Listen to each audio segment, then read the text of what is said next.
L'entretien des patriotes, bonjour à tous, heureux de vous retrouver. Jacques Lang serait-il en fuite? Les élites françaises, complices de Jeffrey Epstein, et les lourdes accusations qui pèsent sur Emmanuel Macron. Avant de traiter ces trois sujets et beaucoup d'autres, vous connaissez la coutume sur cette chaîne, je commence toujours mon entretien par remercier ceux qui m'ont permis justement de le produire, car ils m'ont financé à l'aide des merci rémunérateurs. Et aujourd'hui sont à l'honneur des fidèles parmi les fidèles, Franz Ambrosch, Caroline Darbini, Charles Vandel, Divergente, Jean-Marc, Pierre Bourdin, Philippe Bohen, Laurent Tricot, Christine Ray, 1001 points et Michel C. Merci à eux du fond du cœur. Et puis je tenais à vous remercier pour votre soutien incroyable. Oui, il faut aider la réinformation en ces temps de graves menaces sur la liberté d'expression. Que faire ? Oh, c'est simple, il suffit de lever le petit pouce, écrire de gentils messages, diffuser sur d'autres réseaux sociaux et puis surtout, n'oubliez pas d'activer votre cloche notification. Gloire, gloire aux complotistes selon Mathieu Boccoté.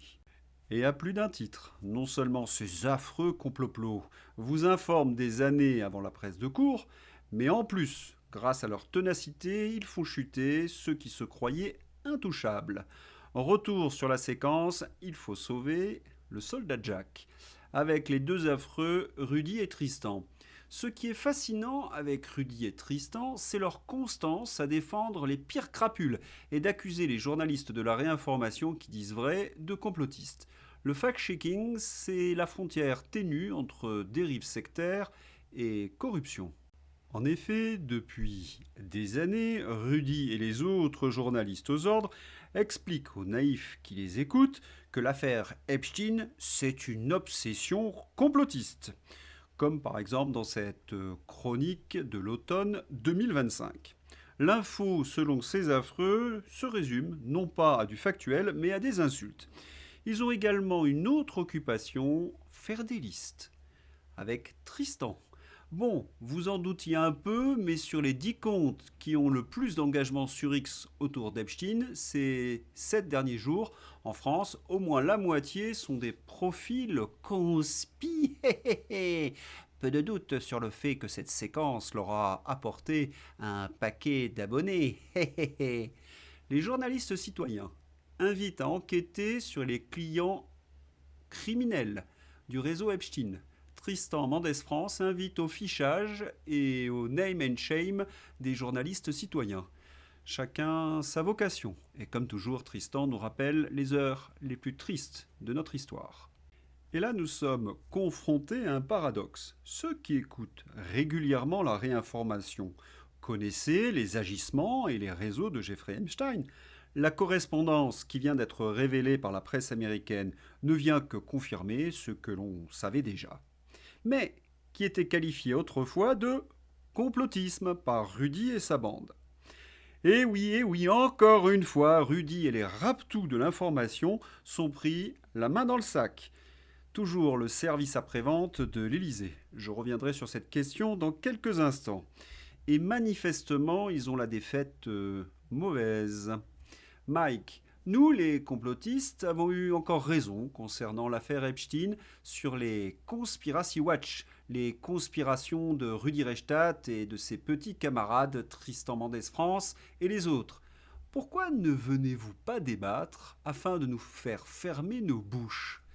La meilleure, c'est qu'il a expliqué un jour qu'il n'était pas assez hypocrite pour faire de la politique. Il est comme ça, Borowski. Mais Mike, voyons, ils ne savent pas débattre, ils ne savent que lire les fiches qui ont été écrites à l'Élysée. Et puis, vous remarquez la réponse complètement hors sujet de Rudy. Philippe Murer.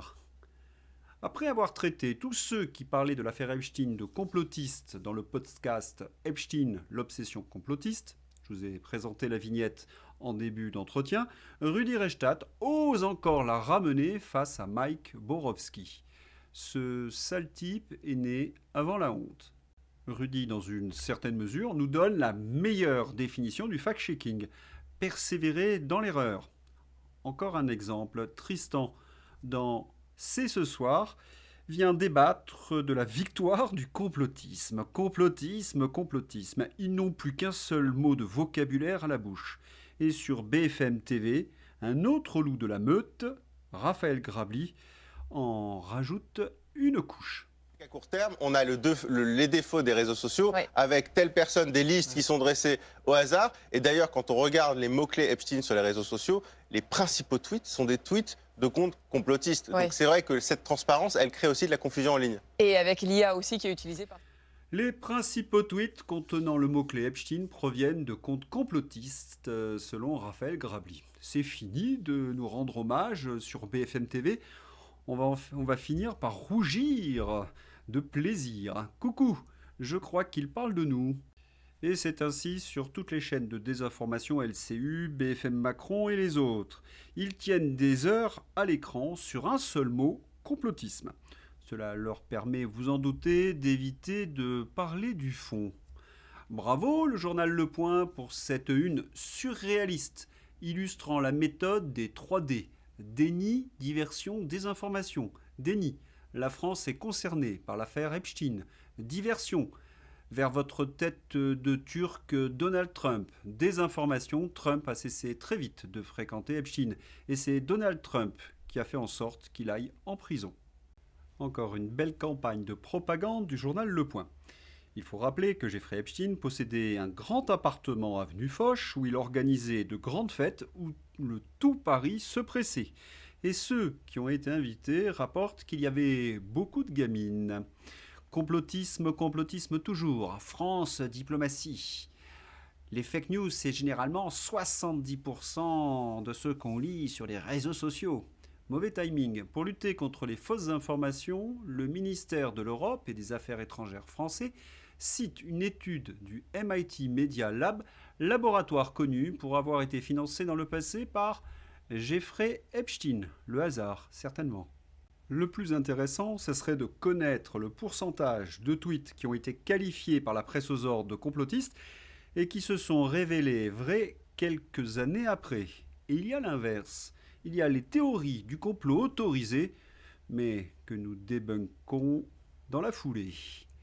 Slate FR. Jeffrey Epstein était-il un espion au service de la Russie ? Des lecteurs ont ajouté du contexte. Ariane de Rothschild est actionnaire majoritaire de Slate par l'intermédiaire de Cattleya Finance SA Luxembourg. Par ailleurs, les liens privés et professionnels entre Ariane de Rothschild et Jeffrey Epstein sont révélés par la justice américaine début 2026. La note de la communauté de l'amour.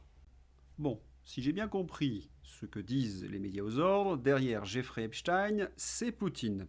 C'est quand même curieux. Donc, Jeffrey Epstein montait des dossiers compromates avec des mineurs, avec toute l'élite parisienne. Et depuis, cette élite parisienne obéit au doigt et à l'œil des Russes, pas du tout, des progressistes atlantistes. Bon, aux États-Unis, on nous explique que derrière Jeffrey Epstein, il y avait également Panetta, l'ancien directeur de la CIA et d'un service étranger qui n'était pas très joyeux, un peu Mossad. Oui, la presse aux ordres est au service des élites mondialisées.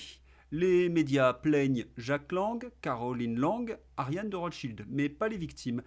Il y a clairement quelque chose qui ne va pas. Nous assistons donc à une campagne de presse pour sauver le gratin mondialisé atlantiste. Et en France, il faut sauver le soldat Jack. Et cette presse aux ordres est donc chargée d'organiser la défense du vieux bouc socialiste.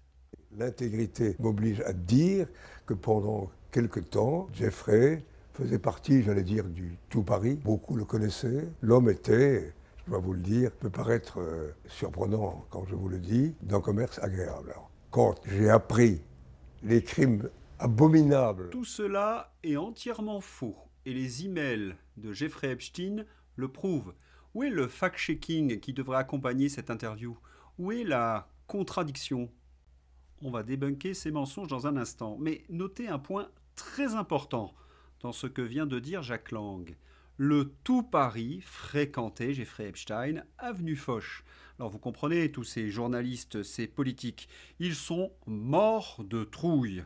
D'où d'ailleurs le terme complotiste répété ad nauseam sur les plateaux de télévision. Bon, les mensonges de Jack maintenant. Fake news. On a des emails d'Epstein à une tierce personne indiquant que Jack Lang travaillait pour sa fondation. D'autres mails où il lui rend de nombreux services avec avantages en nature, voiture, etc. Sa fille a monté une société avec lui dans les îles Vierges, sans activité, sans la déclarer au fisc, et figure sur le testament de ce criminel pour environ 5 millions d'euros. J'y reviens dans un instant. Epstein lui a également prêté une maison, tout frais payé, pour elle et ses 2 filles. La famille Lang, en dépit de ses dénégations relayées par France Info, qui agit depuis le début de l'affaire comme une agence de relations publiques de la dite famille, était en réalité très proche d'Epstein. Ils échangeaient régulièrement, se voyaient, se côtoyaient, s'estimaient, au point que dans sa correspondance, le criminel déclarait faire partie de leur famille. Sinon, France Infox, les complotistes vous saluent bien. Après les mensonges du père Lang, voici venus les délires de la fille. Il y a néanmoins une évolution. Pour Jack Lang, Jeffrey Epstein, c'était une vague relation. Gros bobard. Pour Caroline Lang, Jeffrey était un ami, pas un intime.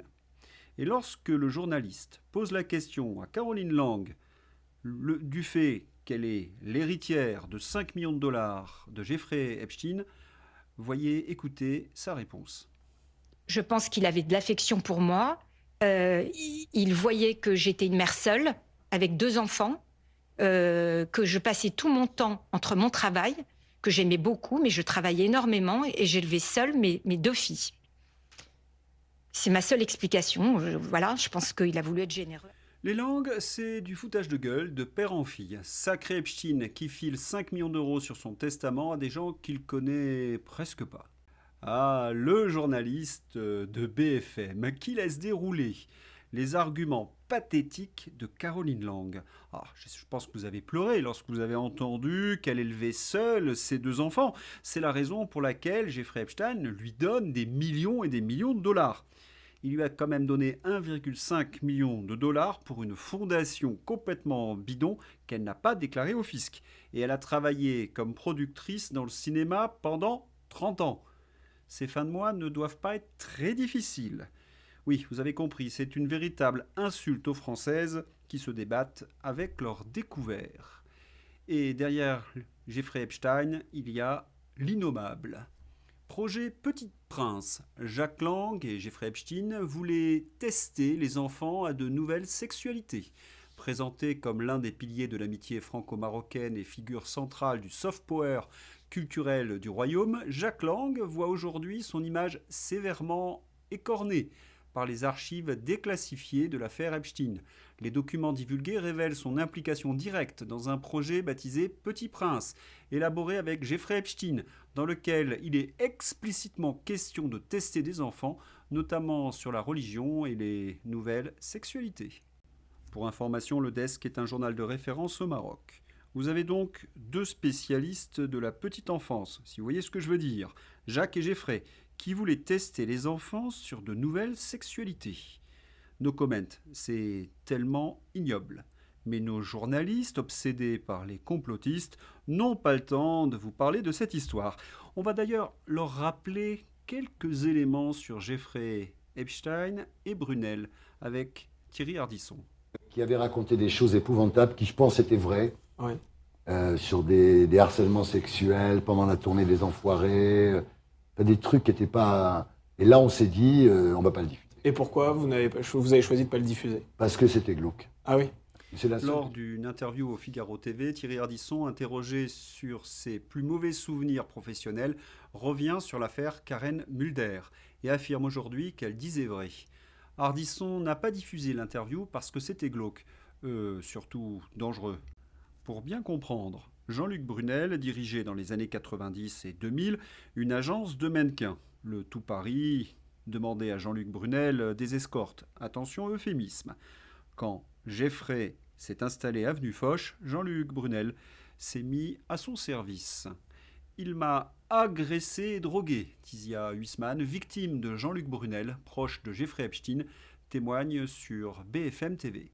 Vous imaginez le carnet d'adresses de Jean-Luc Brunel et de Jeffrey Epstein, c'est le Tout Paris. D'ailleurs, lorsqu'il a été arrêté, Jean-Luc Brunel est mort tout aussi mystérieusement que Jeffrey Epstein.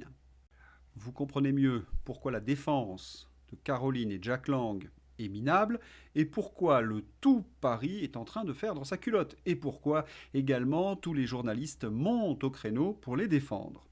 Mais vous me direz, c'est toujours ainsi avec ces criminels de gauche, protégés par la mafia des journalistes socialistes. Rappelons-nous, ces 5 hommes, j'ajoute Morandini, ont été les protégés de nos médias. Leur point commun ?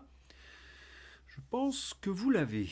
Le siècle, puissant réseau de l'élite, journalistes, hommes politiques et grands patrons, était présidé par Olivier Duhamel, Parti socialiste, tombé pour agression sexuelle sur le fils de Bernard Kouchner.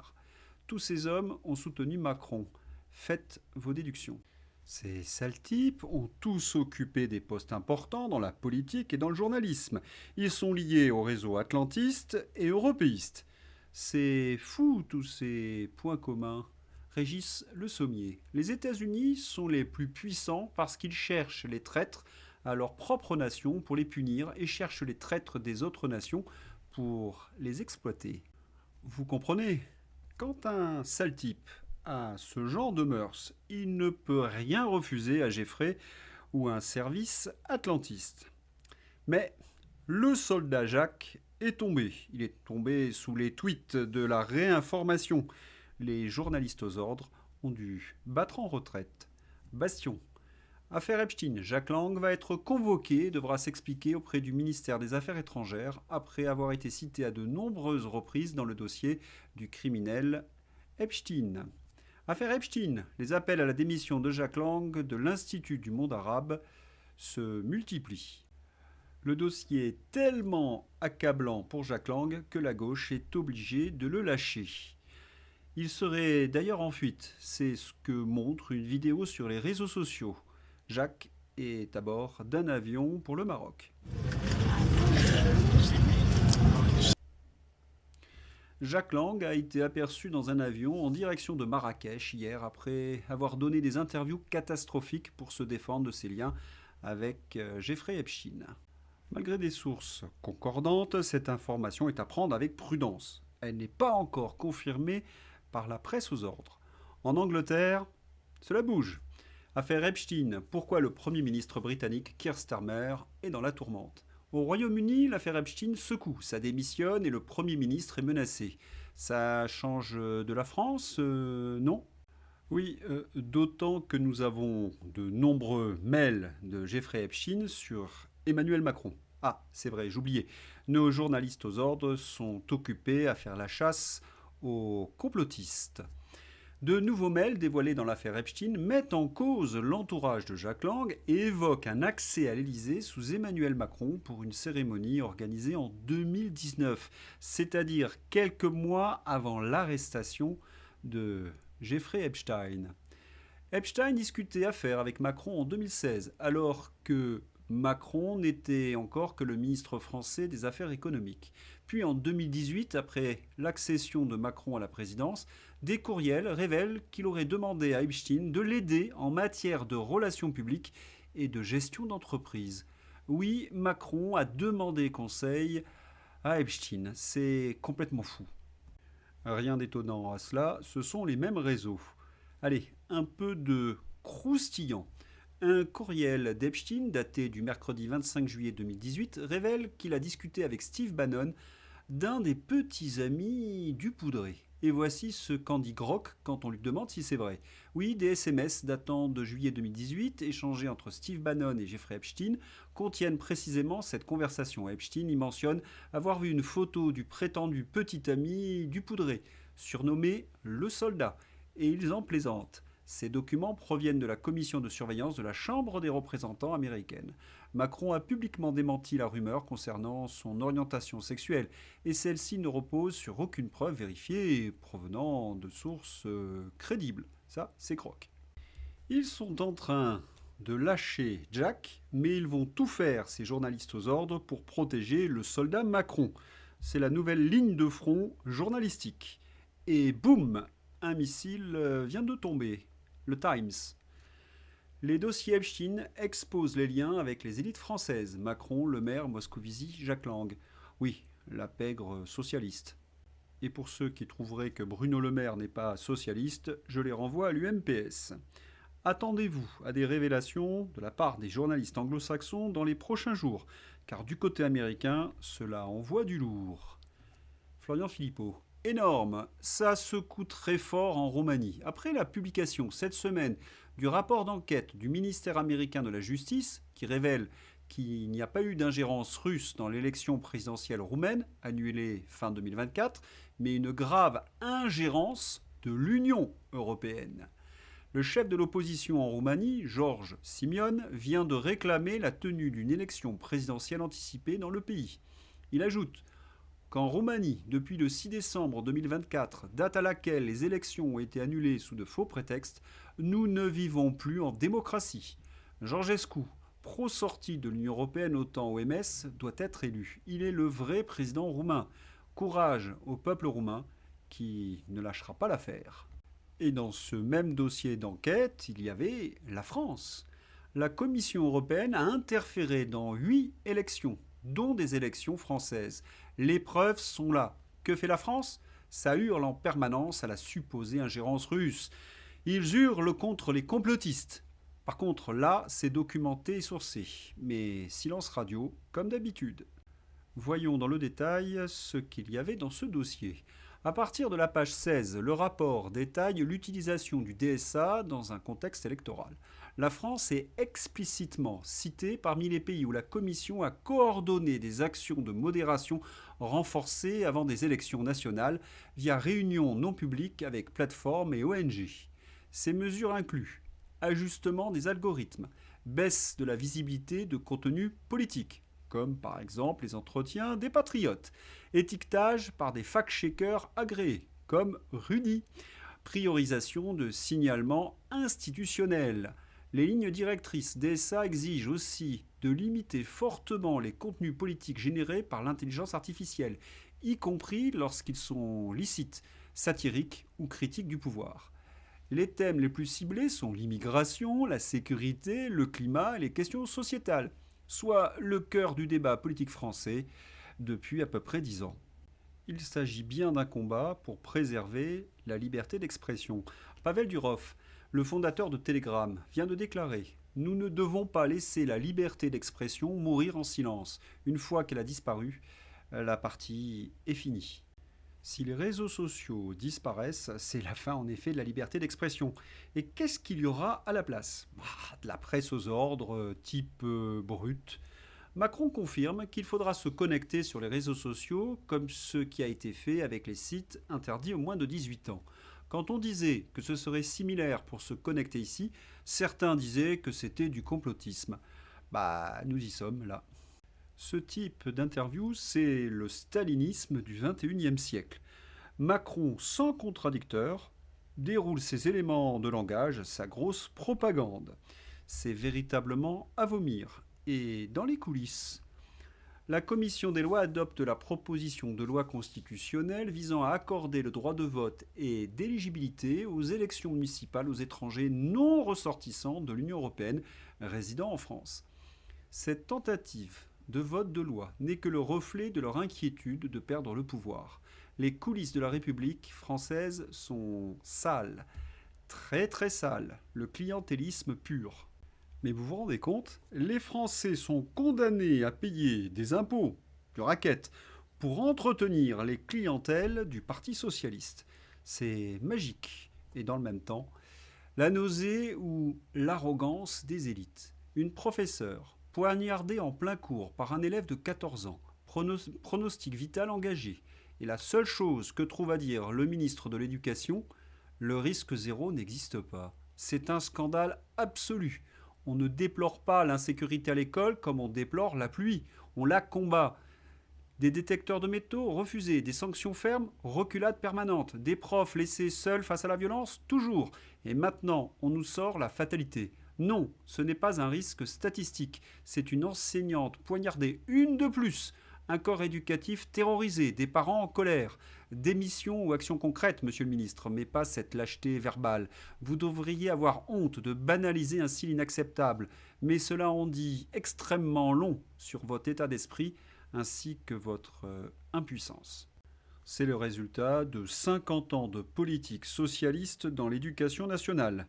Les professeurs ont peur désormais de demander le carnet de correspondant aux élèves. Oui, ils ont peur d'être frappés ou poignardés. On se moquait de ce type de situation dans les années 90 lorsqu'on regardait les films américains. Ben voilà, on y est. L'interview qui a fait jaser. Entretien exclusif. Si on perd notre indépendance, si nous devenons une partie de la Russie, ce serait une perte absolument monstrueuse, déclare Zelensky à Zezet Salami. Oh super, Léa Glucksmann interview Zelensky en Ukraine. Je me suis tapé cette interview. C'est tellement affligeant de complaisance et de conflit d'intérêts. Pourquoi ? D'abord parce que Raphaël Glu a œuvré pour les atlantistes en Géorgie, il était le conseiller de Saakachvili, puis en Ukraine. Là, nous le voyons organiser les manifestations contre le président légitime Yanukovych. Quant à Léa Salamé, son papa travaille pour Georges Soros. Un lien soupçonné, le père de Léa Salamé joue un rôle important auprès d'Emmanuel Macron. En effet, il préside l'Open Society au Liban. Le diplomate est souvent consulté par le président sur des questions géopolitiques. Quant à Soros, il adore Zezet. C'est fascinant, ce sont toujours les mêmes. Léa Salamé ne fut donc pas journaliste, mais attachée de relations publiques de Zezet, de l'Europe et d'Emmanuel Macron. Les Ukrainiens ont manifesté leur colère après que Zelensky, lors de l'interview, a déclaré que les forces armées ukrainiennes n'avaient perdu que 55 000 soldats. Et les cimetières continuent de s'agrandir. Et pourquoi les villes ukrainiennes sont-elles désertes ? Lit-on dans les tweets ukrainiens. Et pourquoi arrête-t-il, Zelensky, 30 000 personnes chaque mois pour les envoyer au front ? Voilà des questions qu'aurait pu poser par exemple notre Zezet Salamé. Et la corruption de ses équipes, et la démocratie, et les élections. Encore des questions qui n'ont pas été posées par Zezet Salamé. Une vraie journaliste, oui, aurait dû poser ces questions à Zelensky. Car en plus, cette interview vient dans un contexte très particulier. L'Europe doit donner 90 milliards à l'Ukraine. Sous la pression de la rue, le président ukrainien a rétabli les garde-fous anti-corruption. Les Européens, qui s'apprêtent à débloquer un prêt de 90 milliards d'euros, attendent eux aussi des conditions de transparence draconiennes. Zelensky sous surveillance, mais pas celle de Léa Salamé. Et les négociations de paix entre Russes et Ukrainiens. Elles avancent selon le côté russe. Kirill Dmitriev évoque des avancées vers un accord de paix avec l'Ukraine, malgré les tentatives d'ingérence du Royaume-Uni et de l'Union européenne.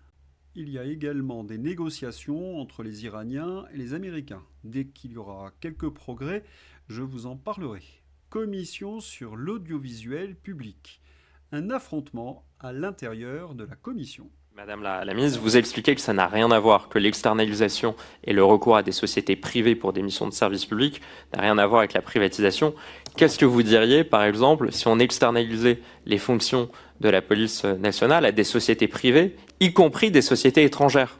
Parce que Mediawan, qui est l'une des deux sociétés à bénéficier de 80% notamment des émissions de France 5, Mediawan est la première société de production à bénéficier des contrats avec France Télévisions à hauteur de 110 millions d'euros par an. Mediawan est détenu à plus de 50% par un fonds d'investissement américain, KKR. Vous voyez un peu l'analogie que je fais. Pour vous, ancienne ministre de la Culture, il n'y a aucun problème à ce que le service public et l'argent du contribuable aillent financer des sociétés privées détenues à l'étranger pour produire des émissions importantes du service public. Pour vous, il n'y a aucun sujet derrière cette question-là. La désinformation, ça a bien 2 minutes. Mediawan, c'est un groupe français qui a son siège à Paris et qui a effectivement des actionnaires divers et variés. On va les auditionner, on va leur demander des comptes. Je le dis parce que cette audition est regardée. On va leur demander des comptes sur leurs liens, le fonctionnement avec le service public et notamment avec France Télévisions. Mais arrêtez de nous faire croire que Mediawan est un agent de l'étranger. C'est un champion européen dont le siège est en France. On peut ensuite s'interroger sur ses actionnaires, mais ne dites pas, s'il vous plaît. Je peux aussi suspendre si vous trouvez que mes remarques sont insupportables. Hein. Monsieur le Président, vous détournez mes propos. Une entreprise... L'ensemble des membres de cette commission, quel que soit leur bord politique, les ont compris comme moi et 4 ministres de la Culture comme moi. Est-ce que vous pouvez me laisser répondre ? Une entreprise, capitalistiquement, est basé en fonction de ses actionnaires. Non, Plus de non, 50%. c'est totalement faux, monsieur le rapporteur. Vous avez été entrepreneur. Monsieur, vous avez été entrepreneur. Une entreprise. Quand vous avez une plus de entreprise, 50% de vos actionnaires qui sont étrangers, l'entreprise est étrangère. Quand vous avez plus de 50% de vos actionnaires qui sont des actionnaires américains, l'entreprise... Mais monsieur le Président, j'ai l'impression que vous voulez défendre à corps et à cri Media One, et j'ai l'impression que vous faites le porte-parole de Media One. Je dis depuis le début que Media One est une société qui est détenue en majorité capitalistiquement par un fonds d'investissement américain KKR. C'était d'ailleurs l'une des révélations de cette commission. Incident grave en commission d'enquête après avoir rappelé que Media One, premier bénéficiaire des contrats de France Télévisions, dirigé par le socialiste Pigasse, milliardaire, est majoritairement détenu par un fonds d'investissement américain. Quel hasard! Le président de la commission, Jérémy Patrier-Létrus, macroniste, m'a accusé à tort de relayer des fake news. Cette information est pourtant vérifiée et parfaitement avérée. Je l'avais en effet montré dans un de mes entretiens. Il m'a ensuite violemment interrompu et a suspendu définitivement la séance alors qu'il ne restait plus qu'une dizaine de questions, dont certaines sensibles à poser aux anciens ministres de la Culture présents. Cette entrave est grave, incompréhensible et inacceptable, issue du droit de tirage du groupe UDR. Cette commission d'enquête concerne des millions de Français et mérite des réponses claires. Ah, avec les socialistes, ça va être compliqué, comme pour les macronistes. Aucun président de commission n'a le droit d'entraver des débats parce qu'il dérange, ni, plus grave encore, de suspendre définitivement des auditions lorsque les questions ne lui conviennent pas. Oui, c'est ahurissant. Alors que près de 50% du budget du ministère de la Culture est consacré à l'audiovisuel public, la sauvegarde du patrimoine ne représente que 4,5% des crédits. Résultat, 67 000 monuments non protégés sont menacés de disparition partout sur notre territoire. Interrogé sur cette hiérarchie budgétaire, Rachida Dati a pourtant affirmé qu'il n'y avait pas lieu d'arbitrer entre l'audiovisuel public et le patrimoine en péril, allant jusqu'à déclarer que le Grand Palais a failli être vendu à une puissance étrangère, faute de moyens financiers. Nourrir les parasites socialistes qui produisent des informations de basse qualité, c'est donc une priorité pour le ministère de la Culture. Allez, c'est l'heure d'ouvrir la page Fantaisie. Fermer X est une théorie du complot. Non. La ministre de la Jeunesse, Sira Riego, communiste, du gouvernement Sanchez, socialiste, souhaite limiter et très probablement interdire l'utilisation de X pour l'ensemble de la population. Voilà la ministre espagnole qui vient de développer le projet réel de l'Union européenne. Frexit, bien évidemment. Rappelez-vous, en 1992, dites oui à l'Europe ou en 2005. Aujourd'hui, demain, ils vous diront merci. On est moins riche, moins bien éduqué, moins bien formé, moins industrialisé qu'on ne le pense. Et on commence à s'en rendre compte. C'est un peu comme pour les électeurs macronistes. Ces Français estiment vivre moins bien que leurs parents. 2017, si Macron n'est pas élu, ça sera un désastre économique. Et Macron, qu'est-ce qu'il en pense? Eh bien, sur brut, je suis très fier de ce que j'ai fait. Emmanuel Macron défend son bilan en déjeunant à la cantine avec des lycéens. Oui, c'est la méthode de Jack Lang. Ma préférée sur l'affaire Epstein-Jack Lang, c'est le gentil message envoyé par Jack à Jeffrey pour l'inviter à la soirée Happy Few de BHL et la règle du jeu. Non mais là, BFM va trop loin. Oui, ils invitent Kiki Lang qui est horrifié par les actes de Jeffrey Epstein. Le Gorafi dépassé. Pour relancer la natalité, le gouvernement enverra une lettre aux Français de 29 ans.